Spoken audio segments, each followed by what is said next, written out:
All right, this is a picture of my dad, um, and it's a double entendre. He was a blacksmith, so it's called heavy metal, and I use a Swedish accent in the song that goes with it. It's like, one day I ran out to my shop as happy as could be, but doom was in there lurking, just waiting there for me. I started in as usual, and everything went fine until that their radio man said it's heavy metal time. So anyway, that's what the radio's about, and it breaks into the stuff on the original song. And he says, it broke into a shrieking, a rumble, and a roar. This was really something I'd never heard before. First the dog got up and bit me. He's usually pretty calm. Then I smashed my noble thumb, and at the very same time on the stove it burnt my arm. The snow outside was falling, as if to close me in. Was I being punished for some long-forgotten sin? Still, this was just plain crazy. The whole place went berserk.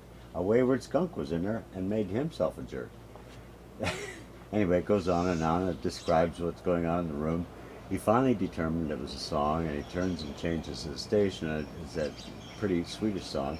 And he says, so my advice to you is avoid that awful sound, heavy metal.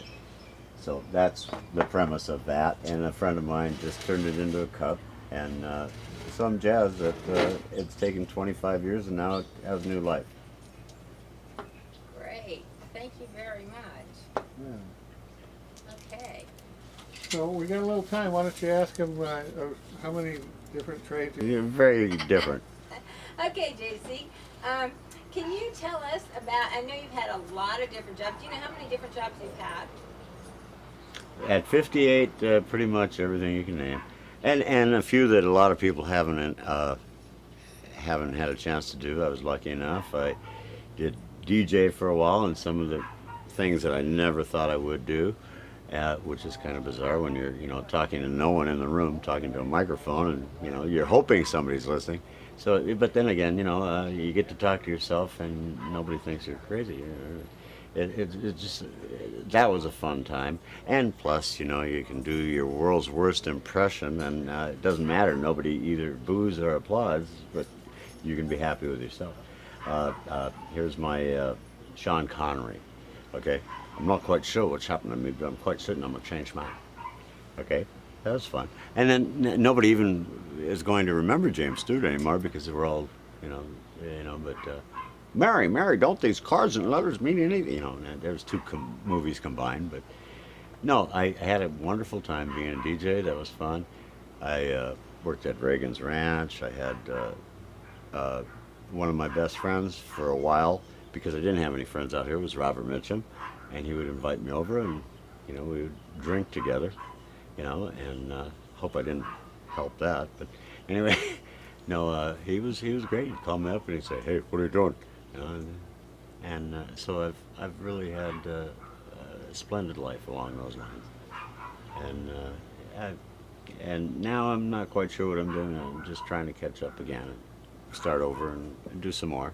Can you share about some wild times or crazy times or times that maybe other people might Today, not have? yesterday? Anytime.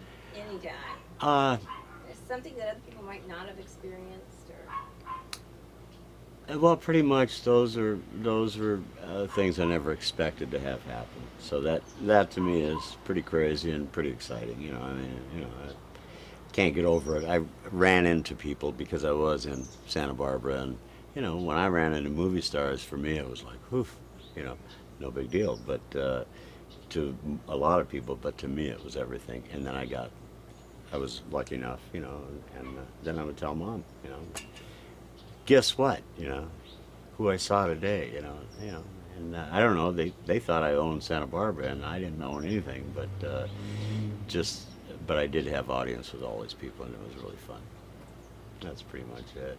And now I'm over the allure of the movie star stuff, and now day-to-day people are, like they always were anyway. I don't put anything above anything. I was just, Mom and Dad used to, how they'll say, we all put our pants one leg at a time. Mom and Dad used to use the expression, we all have to pee. So I put that into a song as well. And you want to hear that? Yes. You can take it? Please. Okay. All right. There's a man with a pistol, he's a son of a gun, a millionaire with money and a man who has none. People in positions and people without, some of them are quiet and some love to shout. But can't you see, we all have to pee? No matter who we are or who we might be, we all have this in common. You can't take that from me, because after all is said and done, we all have to be. There's that lady full of dignity, elegance, and style, the one who's always happy and the one who doesn't smile. One works for a living, but she's as proud as can be, because she knows the truth. We all have to be. Presidents of countries and folks throughout the land, people in the movies, singers in a band, famous names and faces are all the same to me. Don't think anyone's so different. They all have to be. So when you might be feeling undeveloped or that you're not like all the rest, think about this song and you'll surely pass the test. We're all created equal, at least to this degree, because after all is said and done, we all have to be. Man who's in the White House and the farmer in the barn, businessman at lunch and that gal hot off the farm, road crew in that little house. No one's fooling me. Don't think anyone's so different. They all have to pee. Excuse me. Thank you very much, ladies and gentlemen. Excuse me. I have to pee. Thank you. All right. You're saying that, they're just ordinary, you were impressed by all the movie stars, and now you think that just common people are pretty extraordinary. Absolutely. And can you just tell me about one of them? Everyone could be in a movie. Everyone I've ever met in my life has their own story, and everybody always says to their friends, you should write a book. Well, the fact is, we should write a book, because that's the best way we can pass it on to someone else. Because there are a lot of closet lives that just don't get a shot at it. And yet, if you ever read their memoirs or something, you find out that they were observing even if they weren't living it. And they saw a lot more than they put on that they did. And there's a lot to be gained from everyone. Is there one, can you just name one person? Just give us a little nutshell encapsulation of one character, one person in your life now that would be like one of those memorable, ordinary people.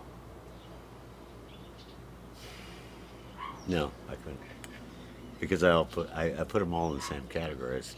It's Just who pops to your head first? me. And I say that lovingly. Okay. All right. Well, thank you so much for sharing with us today. Thank you.